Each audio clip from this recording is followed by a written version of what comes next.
Hello students, स्वागत है आप सबों का। तो आज के वीडियो में हम लोग देखेंगे इलेक्ट्रोकेमिस्ट्री की ऑब्जेक्टिव क्वेश्चन का पार्ट 1 का वीडियो हम लोग बनाकर डाल चुके हैं। ठीक है, तो हम लोग वीडियो की शुरुआत करते हैं। सबसे पहला क्वेश्चन है, in electrolysis reaction takes place on cathode. Cathode पर कौन सा रिएक्शन होता है इलेक्ट्रोलाइसिस में? तो हम लोग पढ़े भी थे, बताए भी थे फर्स्ट वीडियो में कि इससे याद रखिएगा AO एनोड पर ऑक्सीडेशन, दोनों वोवेल साथ में, और कैथोड पर रिडक्शन। ठीक है, तो यहाँ पूछ रहा है कैथोड पे, तो कैथोड पे क्या आ जाएगा? रिडक्शन। तो आंसर क्या आ जाएगा? C। अगर यहाँ रहता है एनोड पे, तो एनोड पे क्या हो जाता है आंसर? ऑक्सीडेशन। ठीक है, बढ़ते हैं दूसरे क्वेश्चन की तरफ। सेकेंड नंबर क्वेश्चन में है, Which one is the correct option that represent the first law of electrolysis? First law of electrolysis के लिए इसमें कौन सा करेक्ट ऑप्शन है? ठीक है, फर्स्ट लॉ ऑफ इलेक्ट्रोलाइसिस के लिए हम लोग फॉर्मूला पढ़े हैं, M is equal to ZQ, mass is equal to electrochemical equivalent into charge, या इसी को ब्रेक करके पढ़े थे, M is equal to Q is equal to IT कर दिए, M is equal to ZIT। ठीक है, या कहीं W भी लिखा रहेगा, W इक्वल टू ZQ और W इक्वल टू ZIT। ठीक है, तो कंफ्यूज नहीं होना। यहाँ पर W या M क्या हो गया? Mass of substance deposited on cathode. ठीक है, तो देखिए यही फार्मूला है। तो M is equal to ZIT सब चेक करना है। कभी कभी क्या होता है कि ऑप्शन बी या सी में दे देगा क्या बोथ एंड भी। ठीक है, तो सबको चेक कर लेना है। ठीक है, तो M is equal to ZIT ये सही है। उसके बाद M क्या है? M is equal to ZQ। देखिए तो ये भी सही है, ये भी सही है, मतलब A और B दोनों सही है। और C में फिर देखिए यहाँ पर Z अगर कर देंगे, यहाँ पर Z इज इक्वल टू क्या हो जाएगा? W/Q या M/Q, तो ये भी सही है, Z is equal to M/Q। और D में क्या है? ऑल, तो आंसर क्या हो जाएगा? D हो जाएगा, क्योंकि A भी सही है, B भी सही है और C भी सही है। D में क्या दिया? ऑल, तो आंसर क्या हो जाएगा? ऑल। तो सेकंड का आंसर हो गया D। बढ़ते हैं अगले क्वेश्चन की तरफ। Question number 3। क्वेश्चन नंबर 3 में क्या है? One passing 2 faraday of electricity through a dilute solution of an acid H2SO4, the volume of hydrogen obtain at NTP। Option A है 22,400 ml, B 11,200 ml, C 2,240 ml, D 1,120 ml। ठीक है, तो इस question को हम लोग समझते हैं। ठीक है, सबसे पहले देखिए यहाँ पर क्या है? NTP। ठीक है, NTP हो गया normal temperature and pressure. Normal temperature and pressure में प्रेशर कितना होता है? 1 atm। ठीक है, और टेम्परेचर होता है 20 डिग्री सेल्सियस। ठीक है, 20 डिग्री सेल्सियस। इसी को अगर यदि हम केल्विन में चेंज करेंगे तो कितना? 220 डिग्री सेल्सियस में 273 जोड़ देंगे तो कितना हो जाएगा? 293 केल्विन। ठीक है, और NTP पे 1 मोल गैस का, ठीक है, 1 मोल कोई भी गैसियस सब्सटेंस का NTP पे जो वॉल्यूम होता है वो होता है 24.02 लीटर। ठीक है, ये 1 मोल गैस का NTP पे वॉल्यूम होता है। ठीक है, अब देखिए यहाँ क्वेश्चन क्या बोल रहा है? बोल रहा है कि जब 2 फैराडे इलेक्ट्रिसिटी पास कर रहे हैं डाइल्यूट सॉल्यूशन H2SO4 से, तो कितना वॉल्यूम हाइड्रोजन का ऑब्टेन्ड होगा NTP पे। ठीक है, तो इलेक्ट्रोलाइसिस का क्वेश्चन है। अब यहाँ पर देखिए थोड़ा यहाँ पर इलेक्ट्रोलाइसिस हम लोग देख लेते हैं। तो देखिए H2SO4 का हम लोग क्या कर रहे हैं? इलेक्ट्रोलाइसिस करा रहे हैं। तो यहाँ जब भी हम लोग इलेक्ट्रोलाइसिस कराते हैं तो यहाँ पर प्रोडक्ट होता है। प्रोडक्ट बनता है किस पे? एनोड पे और कैथोड पे। तो देखिए सबसे पहले इसका हम लोग प्रोडक्ट लिख लेते हैं, एनोड और कैथोड पे क्या प्रोडक्ट होगा। ठीक है, तो देखिए सबसे पहले इसको हम लोग ब्रेक करते हैं। इसको ब्रेक करेंगे 2H प्लस SO4 2-, और एक्वस H2SO4 मतलब पानी भी है, तो पानी ब्रेक करेगा किस तरह? H प्लस और OH माइनस में। तो यहाँ पर देखिए मेरा ये हो गया कैटायन, ये हो गया एनायन। तो यहाँ लिखेंगे कैटायन क्या हो गया आपका? H प्लस एक ही है, और एनायन क्या हो जाएगा? एनायन 2 हो जाएगा, 1 हो जाएगा OH माइनस, एक हो जाएगा SO4 माइनस। ठीक है, तो एक्वस H2SO4 में एक कैटायन हो गया H प्लस, एनायन 2 हो गया OH माइनस और SO4 माइनस। ठीक है, तो अब कैथोड पे देखते हैं प्रोडक्ट क्या बनेगा। तो कैथोड पे क्या होता है, कैथोड पे कैटायन का रिडक्शन होता है। कैटायन यहाँ एक ही है H प्लस, तो इसका रिडक्शन होगा। देखिए इसका जब रिडक्शन कराएंगे H प्लस का तो क्या बना देगा, हाइड्रोजन। ठीक है, और अब कैथोड पे मेरा क्या मिल गया, हाइड्रोजन मिल गया। अब रिएक्शन किस पर होगा, एनोड पे। तो देखिए एट एनोड, एनोड पे क्या होता है, ऑक्सीडेशन होता है। किसका ऑक्सीडेशन होगा, एनायन का। तो एनायन यहाँ पर देखिए अब केटो है, 2 है, OH माइनस भी SO4 माइनस भी। अब यहाँ क्वेश्चन है कि किस एनायन का ऑक्सीडेशन कराएंगे। ठीक है, तो कंसेप्ट है कि उस एनायन का ऑक्सीडेशन होगा जिसका ऑक्सीडेशन पोटेंशियल ज़्यादा हो। लेकिन हम लोग को इस सब एनायन का ऑक्सीडेशन पोटेंशियल याद रखना मुमकिन नहीं है। ठीक है, तो यहाँ एक हम लोग ट्रिक्स लगाएंगे। क्या ट्रिक लगाएंगे कि अगर यदि कोई भी इलेक्ट्रोलाइटिक सॉल्यूशन का इलेक्ट्रोलाइसिस हो रहा है, कोई भी इलेक्ट्रोलाइट का इलेक्ट्रोलाइसिस हो रहा है और उसका हम लोग कैथोड और एनोड पर प्रोडक्ट लिख रहे हैं। ठीक है, एनोड पर हम लोग जब प्रोडक्ट लिखते हैं तो एनायन का ऑक्सीडेशन कराते हैं। तो उस एनायन का ऑक्सीडेशन कराएंगे जिसके पास नंबर ऑफ ऑक्सीजन एटम क्या हो, कम हो। अब देखिए यहाँ पर एक ऑक्सीजन एटम है हाइड्रोक्साइड आयन में, सल्फेट में कितना 4 है। तो जिसके पास नंबर ऑफ ऑक्सीजन एटम कम हो उसी का ऑक्सीडेशन कराएंगे। तो यहाँ ऑक्सीडेशन किसका होगा, OH माइनस का। तो OH माइनस का ऑक्सीडेशन कराएंगे तो H2O plus half O2 plus 2 electron, ये रिएक्शन होगा। ठीक है, तो देखिए कैथोड पे मेरा मिल गया हाइड्रोजन, एनोड पे क्या मिल गया, वाटर, ऑक्सीजन। यहाँ से ये भी क्वेश्चन पूछ सकता है कि जब एक्वस सल्फ्यूरिक एसिड का, एक्वस H2SO4 का इलेक्ट्रोलाइसिस करा रहे हैं तो कैथोड पे क्या प्रोडक्ट बनेगा, एक क्वेश्चन। तो कैथोड पे क्या बन रहा है, हाइड्रोजन। एनोड पे क्या प्रोडक्ट बनेगा, तो एनोड पे क्या बन रहा है, वाटर बन रहा है और ऑक्सीजन बन रहा है। यहाँ से 2 क्वेश्चन अराइज हो गया। ठीक है, तो जितना तरह का पॉसिबल क्वेश्चन हो सकता है यहाँ पर बता दे रहे हैं। तो आप लोग हर एक क्वेश्चन को दिमाग में रखिए, क्योंकि हर एक एग्जाम पॉइंट ऑफ व्यू से हर एक क्वेश्चन इंपॉर्टेंट है। ठीक है, अब यहाँ पर हम प्रोडक्ट लिख लिए। ठीक है, अब यहाँ क्वेश्चन क्या बोल रहा है कि हाइड्रोजन जब लिबरेट हो रहा है NTP पे तो 2 फैराड इलेक्ट्रिसिटी से कितना वॉल्यूम उसका ऑब्टेंड होगा। ठीक है, अब देखिए अब हाइड्रोजन का जब लिबरेशन हो रहा है तो यहाँ पर देखिए जब हम लोग रिएक्शन यहाँ पर लिख रहे थे जैसे 2H प्लस 2 इलेक्ट्रॉन H2, तो बताए थे कि जितना मोल इलेक्ट्रॉन यूज होगा उसको क्या कंसिडर कर लेंगे, फैराडे। तो यहाँ 2 मोल इलेक्ट्रॉन है तो 2 फैराडे चार्ज यूज होगा। 3 मोल इलेक्ट्रॉन रहता है 3 फैराडे। ये ट्रिक्स है, ये कंसेप्ट है। ठीक है, तो यहाँ पर देखिए अब 2 फैराडे चार्ज से अब ये कितना मोल गैस है, 1 मोल गैस है। तो 1 मोल गैसियस सब्सटेंस जो होता है वो STP पे कितना देता है, कितना वॉल्यूम देता है, 22.4 लीटर। ठीक है, यहाँ पर आप लोग ध्यान थोड़ा दीजिएगा। देखिए 1 मोल गैस जो होता है एट STP पे कितना वॉल्यूम होता है, ये आपका मोल कंसेप्ट 11 का जो सम बेसिक कंसेप्ट चैप्टर है वहाँ पर पढ़ना है। तो आप लोग को अगर पढ़ेंगे थोड़ा अच्छे ढंग से तो आप लोग को ये याद होगा। तो 1 मोल गैस का STP पे कितना वॉल्यूम होता है, 22.4 लीटर या फिर 22,400 ml, या इसी को सीसी बोल देते हैं, 22,400 सीसी STP पे। लेकिन NTP पे कितना होता है, 24.02 लीटर, क्योंकि STP पे जो होता है वो टेम्परेचर होता है 0 डिग्री सेल्सियस या 273 केल्विन और प्रेशर होता है 1 atm। तो NTP और STP दोनों पे प्रेशर 1 atm, लेकिन टेम्परेचर में डिफरेंस होता है, इस कारण वॉल्यूम भी क्या होता है, चेंज हो जाता है। STP पे वॉल्यूम गैस का होगा 22.4 लीटर या 22,400 ml या 22,400 सीसी, लेकिन NTP पे कितना आ जाएगा, 24.02 लीटर। ठीक है, तो 1 मोल जब आ रहा है तो कितना आ जाएगा, STP पे 22.4 लीटर। 2 मोल रहता है इसका 2 गुना हो जाता है। अब देखिए जब 1 मोल यहाँ प्रोड्यूस हो रहा है 2 फैराड चार्ज, तो 2 फैराड चार्ज से मेरा 1 मोल बन रहा है। 1 मोल मतलब STP पे अगर वॉल्यूम बोलेंगे तो 22.4 लीटर या 22,400 ml। लेकिन यहाँ क्वेश्चन क्या पूछ रहा है, NTP पे।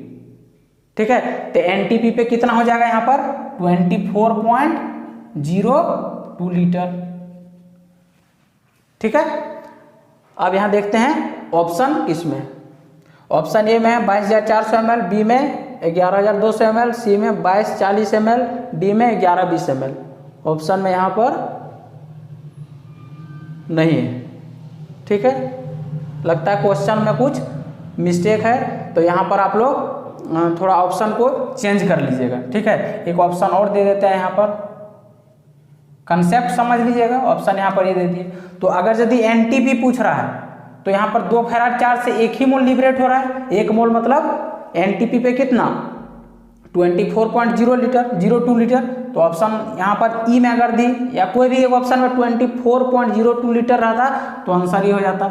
लेकिन यहाँ पर 22,400 ml इस तरह कुछ दिया है, तो यहाँ पर हो सकता है क्वेश्चन में कुछ मिस्टेक हो, यहाँ पर एसटीपी पे हो। ठीक है, अगर यहाँ क्वेश्चन एसटीपी रहता तो आंसर क्या हो जाता ए। ठीक है, तो आप लोग इस चीज को ध्यान में रखिएगा।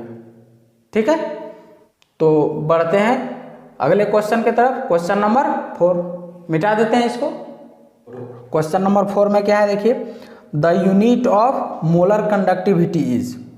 मोलर कंडक्टिविटी का यूनिट हम लोगों को पूछा है।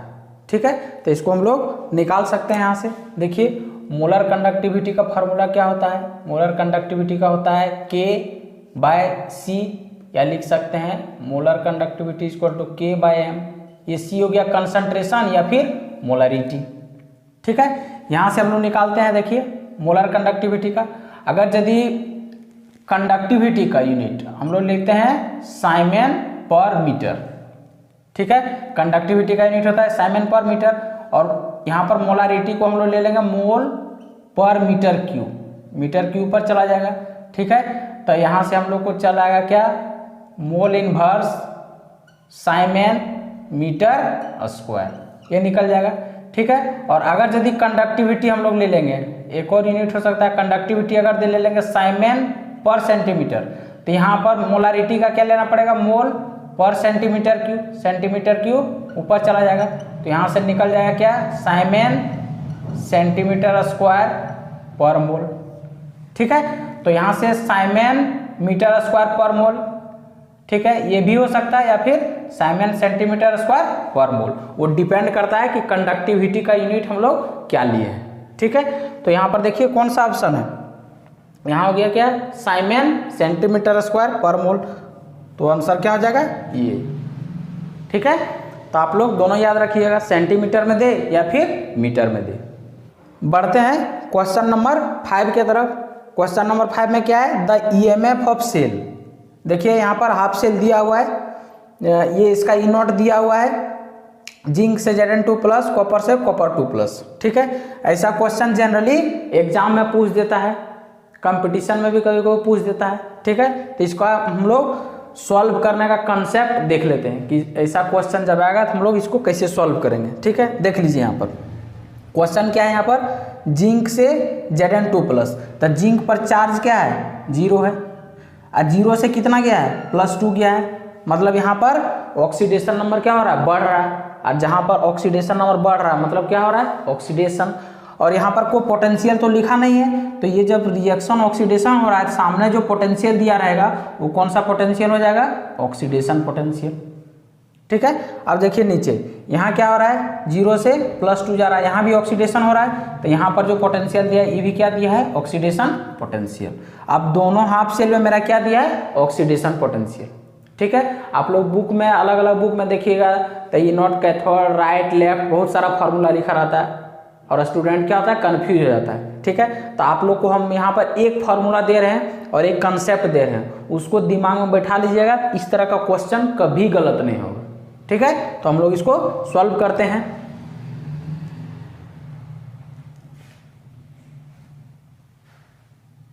ये आप लोग नोट डाउन कर लीजिएगा।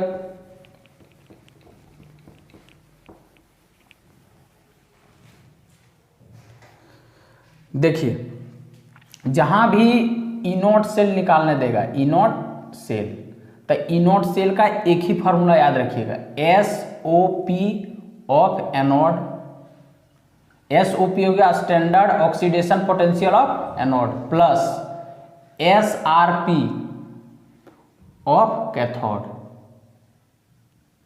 SRP हो गया स्टैंडर्ड रिडक्शन पोटेंशियल।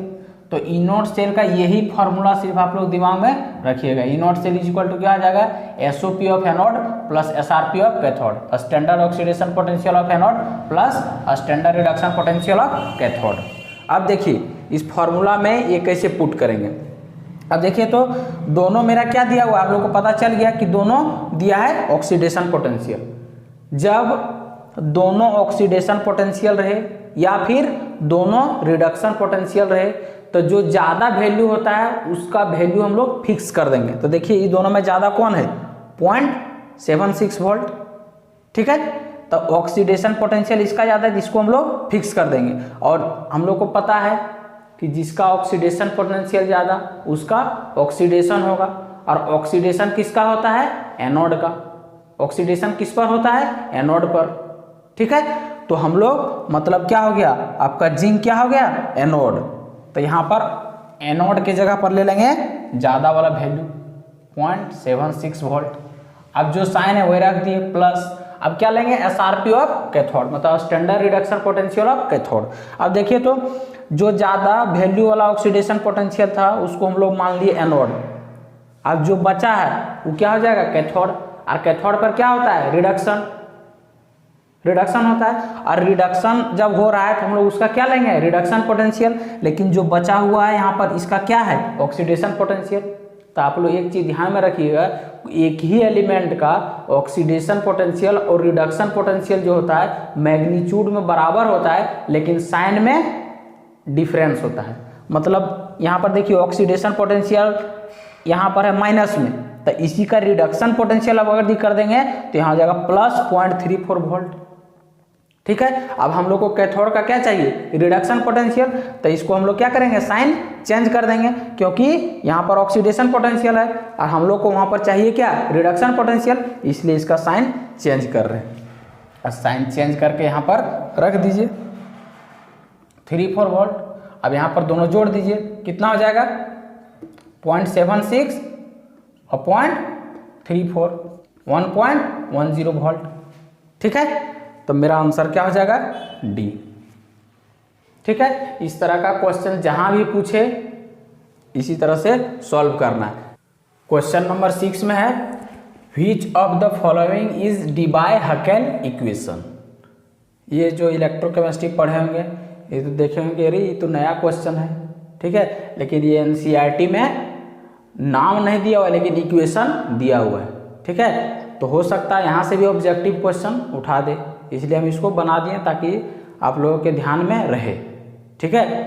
तो देखिए डीबाय-हकेल इक्वेशन, तो डीबाय-हकेल इक्वेशन है, इसमें 4 ऑप्शन दिया हुआ है। ए में lambda m equal to minus AC पर power half plus lambda nought m, lambda nought m। B में है lambda nought m is equal to AC पर power half plus lambda m। C में both, D में none, ठीक है। यहाँ option बना दिए हैं, तो अगर ये आप लोग को आंसर पता रहेगा तभी करेक्ट ऑप्शन तक पहुंच सकिएगा, ठीक है ना।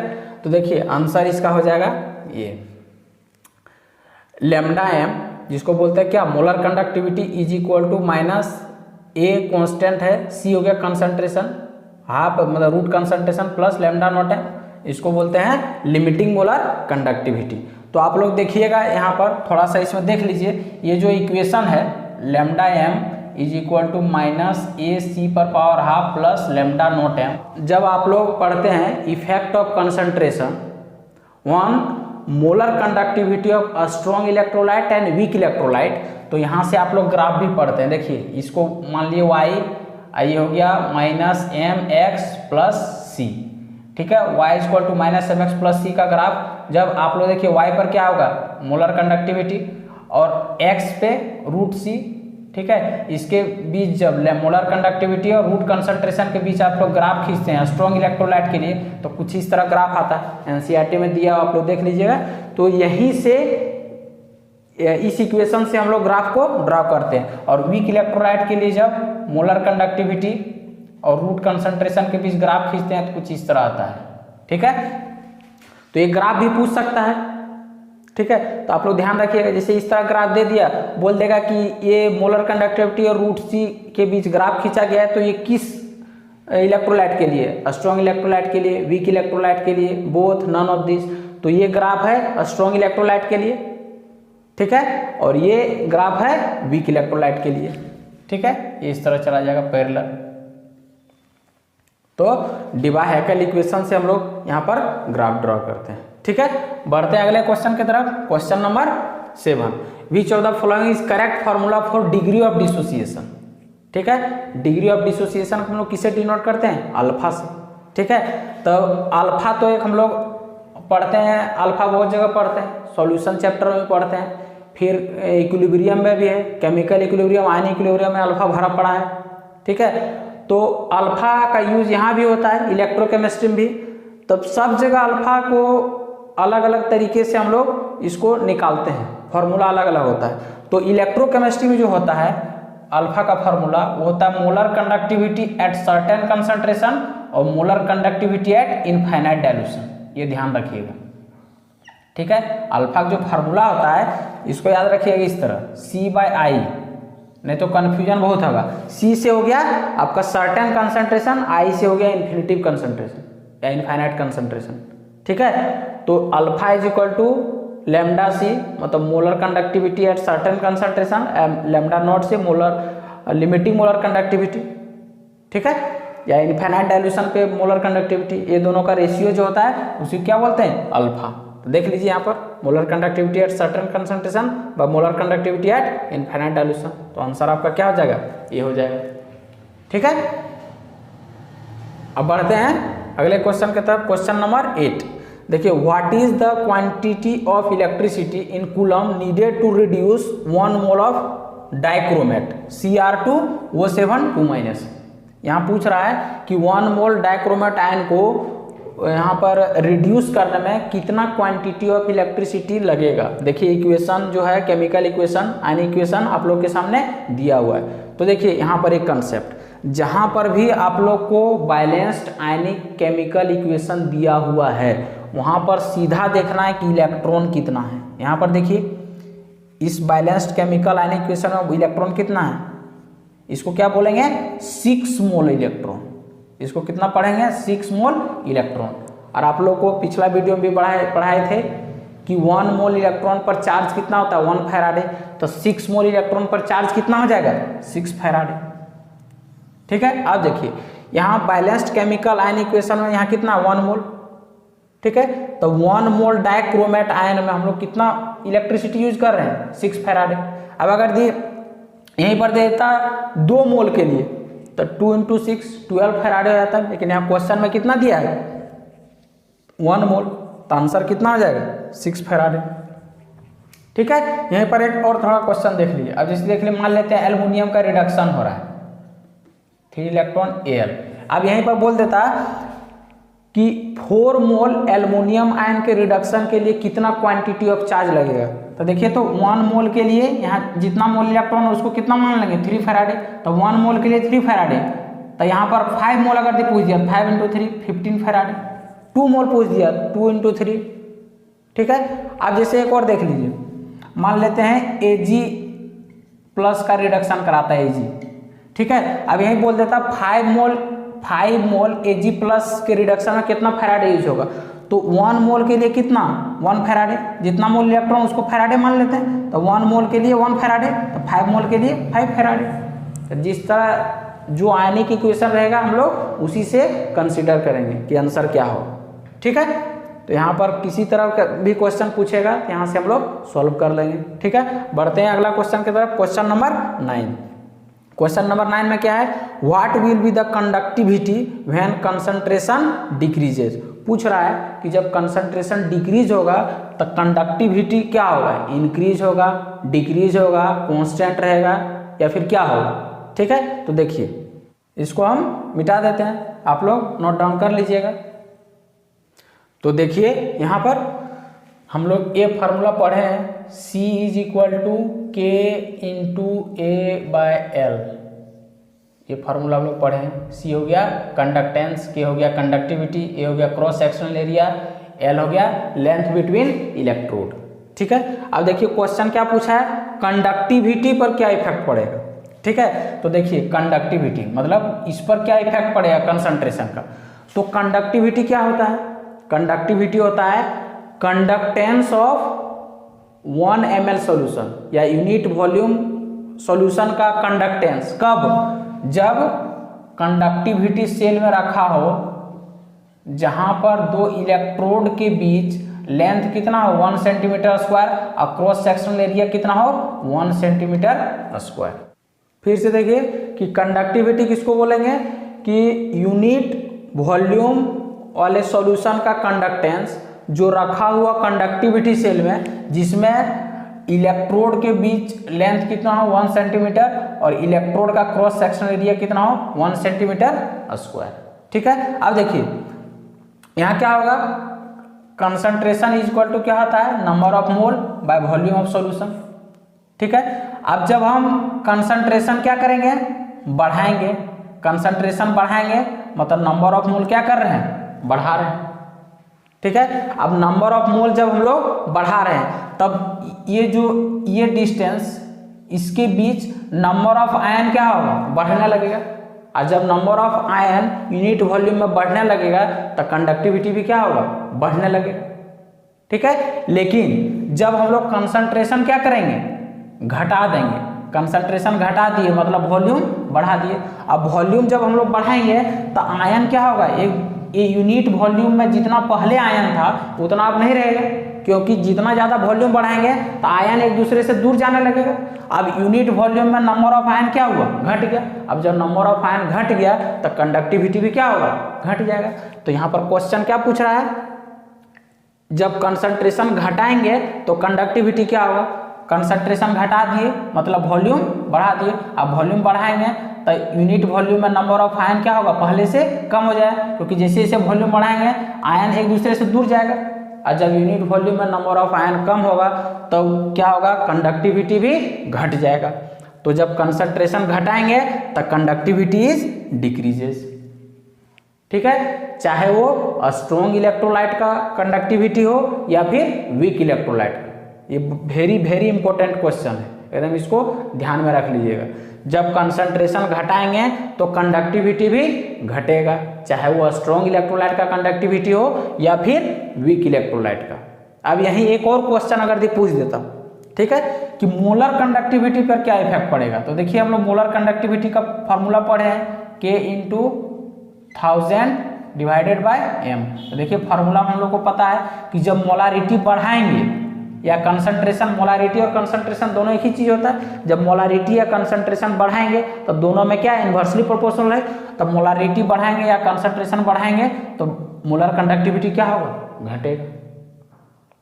ठीक है, तो आप लोग यहाँ से ध्यान रखिएगा। अगर ये बोल देता है यहाँ पर, यहीं पर क्वेश्चन है what will be the molar conductivity when concentration decreases, तो जब यहाँ कंसंट्रेशन घटाएंगे तो मोलर कंडक्टिविटी क्या होगा बढ़ेगा। तो आप लोग इस चीज़ को एकदम ध्यान में रख लीजिएगा कि जब कंसंट्रेशन घटाते हैं तो मोलर कंडक्टिविटी का वैल्यू बढ़ता है, लेकिन कंडक्टिविटी का वैल्यू क्या होता है घट जाता है। ठीक है, अब बढ़ते हैं हम लोग क्वेश्चन नंबर 10 के तरफ। क्वेश्चन नंबर 10 में देखिए क्या है, which of the following is correct according to Kohlrausch's law. Kohlrausch's law very very important question है, ये सब्जेक्टिव क्वेश्चन का जो इंपॉर्टेंट क्वेश्चन बनाया उसमें एकदम दिए हैं, इसको एकदम ध्यान से पढ़ लीजिएगा। कोलार्स लॉ का स्टेटमेंट एकदम वेरी वेरी इंपॉर्टेंट है। ठीक है, तो यहाँ पूछ रहा है कि कोलार्स लॉ किस में फॉलो हो रहा है, option A B C D option दिया हुआ आप लोगों के सामने। तो कोलार्स लॉ क्या कहता है, according to Kohlrausch's law molar conductivity at infinite dilution is equal to the sum of molar conductivity of individual ion multiply by the number of mole per formula use। देखिए इसका मतलब क्या होता है, जैसे मोलर कंडक्टिविटी इनफाइनाइट डाइल्यूशन पर calcium chloride का निकालना है तो इंडिविजुअल आयन का सबसे पहले लिख लेंगे Ca2+ टूटता है इसी तरह Cl-, और यहाँ पर क्लोरीन में कितना, यहाँ Cl2 है तो 2 इसका मल्टीप्लाई हो जाएगा। ठीक है, तो ये हो गया स्टेटमेंट। ठीक है, तो यहाँ देखिए ऑप्शन ए में lambda nought m CaCl2 equal to individual ion Ca2+ plus Cl-, ये तो होगा नहीं।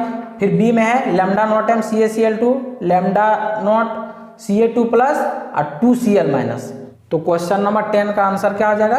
बी। यहाँ पर देख लीजिए, इस तरह का कोई भी क्वेश्चन अगर दी पूछेगा तो आप लोग को अगर दी इलेक्ट्रोलाइट को ब्रेक करने आता है, ठीक है, तो वहाँ से हम लोग कोलार्स लॉ से इस तरह का अगर दी क्वेश्चन पूछेगा तो बन जाएगा। अब जैसे देखिए, मान लेते हैं कि अगर दी इसका पूछ देता है Al2SO4 का होल 3 कि इसमें कोलार्स लॉ का ये फार्मूला किस तरह यूज होगा, तो इसको ब्रेक कर दीजिए। सबसे पहले देखिए इसको किस तरह ब्रेक करेंगे। सबसे पहले चार्ज ये 3 यहाँ चला जाएगा, चार्ज इंटरचेंज होता है 3 प्लस और ये 2 चला जाएगा यहाँ सल्फेट आयन का SO4 2 माइनस, और ये जो नंबर है ये कोफिशिएंट बन जाता है, ठीक है। तो इस तरह ब्रेक हो गया। अब लैम्डा यहाँ लगा दीजिए।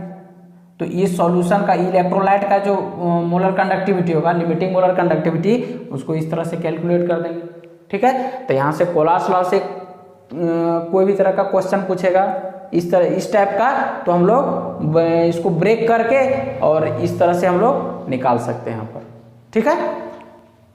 अब देखते हैं अगला number question 11th number question. What will be the formula of acid dissociation constant when alpha is very very less than 1? Acid dissociation constant पूछ दे या फिर बेस डिसोसिएशन कांस्टेंट, तो जब alpha very very less than 1 होगा तो formula कौन सा होगा, यहाँ पर देख लेते हैं हम लोग। अब देखिए यहाँ क्या बोल रहा है, एसिड डिसोसिएशन कांस्टेंट का फॉर्मूला बोल रहा है जब alpha very very less than 1। अभी हम लोग देखे थे कि अल्फा इलेक्ट्रोकेमिस्ट्री हम लोग निकालते हैं molar conductivity at certain concentration by molar conductivity at infinite dilution, ठीक है, ये हो गया, ठीक है। अब देखिए जब alpha very very less than 1 होगा, ये अगर दी यहाँ पर दिमाग में रख लीजिएगा, तो यहाँ से न्यूमेरिकल भी अगर दी पूछेगा तो आप लोग से क्या होगा, सॉल्व हो जाएगा, ठीक है। तो इसको बढ़िया से देख लीजिए। जब alpha very very less than, very very less than कहने का मतलब जब अल्फा जैसे 0.01 0.02 ऐसा कुछ 0.0 के बाद कोई डिजिट आ गया मतलब वेरी वेरी लेस देन 1 है, तो यहाँ पर के इसको बोले के हो गया, इसको बोल देंगे एसिड डिसोसिएशन कांस्टेंट। इसका फार्मूला हो जाएगा C अल्फा स्क्वायर। C हो गया कंसंट्रेशन, अल्फा हो गया डिग्री ऑफ डिसोसिएशन। और अगर यदि अल्फा अप्रोक्स टू 1 मतलब जैसे अल्फा देखिए आ गया 0.1, पॉइंट के बाद कोई डिजिट आ गया 0.2 0.3, ठीक है, 0.8 0.7 0.6 पॉइंट के बाद कोई डिजिट आ गया तो उसको हम लोग नेग्लेक्ट नहीं करेंगे। और जब नेग्लेक्ट नहीं करेंगे तो K का फार्मूला हो जाएगा C alpha square by 1 minus alpha, ठीक है। अब यहीं पर अगर पूछ देता बेस डिसोसिएशन कांस्टेंट तो KB कर देते, A हो गया एसिड डिसोसिएशन कांस्टेंट और B लगा देते तो हो जाता बेस डिसोसिएशन कांस्टेंट। तो जब अल्फा को हम लोग नेग्लेक्ट कर देते हैं मतलब अल्फा जब पॉइंट के बाद 0 और कुछ डिजिट है, पॉइंट के बाद जैसे ही 0 आ गया मतलब उसको नेग्लेक्ट कर देना है। और जब नेग्लेक्ट कर देंगे अल्फा तो फार्मूला हो जाएगा K = C alpha square acid के लिए, या फिर बेस डिसोसिएशन कांस्टेंट होता है KB = C अल्फा स्क्वायर। और अगर दी अल्फा यहाँ कैलकुलेट किए, अब पॉइंट के बाद कोई डिजिट आ गया 0.1 0.2 0.6 0.5 0.4 कुछ भी, तो इसको नेग्लेक्ट नहीं कर सकते अल्फा को। और जब नेग्लेक्ट नहीं करेंगे और एसिड डिसोसिएशन कांस्टेंट या फिर बेस डिसोसिएशन कांस्टेंट निकालने देगा तो यहाँ से फार्मूला आ जाएगा C alpha square by 1 minus alpha, ठीक है। इसको ध्यान में रख लीजिएगा। अगर दी आ गया है तो यहाँ से अगर दी न्यूमेरिकल भी जनरली पूछता है इलेक्ट्रोकेमिस्ट्री से यहाँ से, तो यहाँ से भी आप लोग को सॉल्व हो जाएगा, सिर्फ कैलकुलेशन बचेगा, ठीक है। तो 11th नंबर क्वेश्चन का आंसर क्या हो जाएगा, B हो जाएगा, ठीक है। यहाँ ये कब होता, जब अल्फा अप्रोक्स टू 1 होता, लेकिन यहाँ पूछा alpha very very less than 1 तो आंसर हो जाएगा B।